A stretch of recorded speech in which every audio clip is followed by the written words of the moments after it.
کیسر روم نے حالات کا جائزہ لینے کے لیے اپنا ایک آدمی مدینے میں بھیجا۔ وہاں پہنچ کر وہ کسی سے پوچھنے لگا، آپ کے شہنشاہ معظم کا محل کہاں ہے؟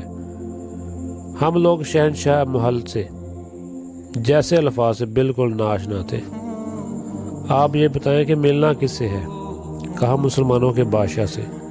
فرمایا ہمارے ہاں بادشاہ کوئی نہیں، صرف ایک خادم ہوتا ہے جو ہمارے معاملات کا انتظام کرتا ہے۔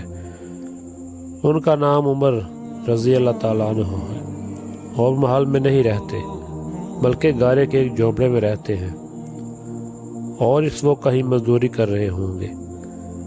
رومی یہ سن کر بڑا حیران ہوا اور آپ رضی اللہ تعالیٰ عنہ کی تلاش میں نکل پڑا۔ ذرا اگر جب دیکھا تو حضرت عمر رضی اللہ تعالیٰ عنہ سر کے نیچے درہ رکھ کر مٹی پر سو رہے ہوئے ہیں۔ یہ دیکھ کر کہنے لگے، کیا یہ وہ عمر رضی اللہ تعالیٰ عنہ ہے جن کی ہیبت سے دنیا کے فرما بردار ماؤں کی نیندیں اڑ چکی ہیں؟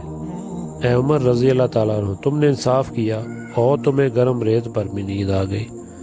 ہمارے بادشاہ ظالم اور بد دیانت ہے، اس لیے انہیں سنگین ہزاروں میں بھی نیند نہیں آتی۔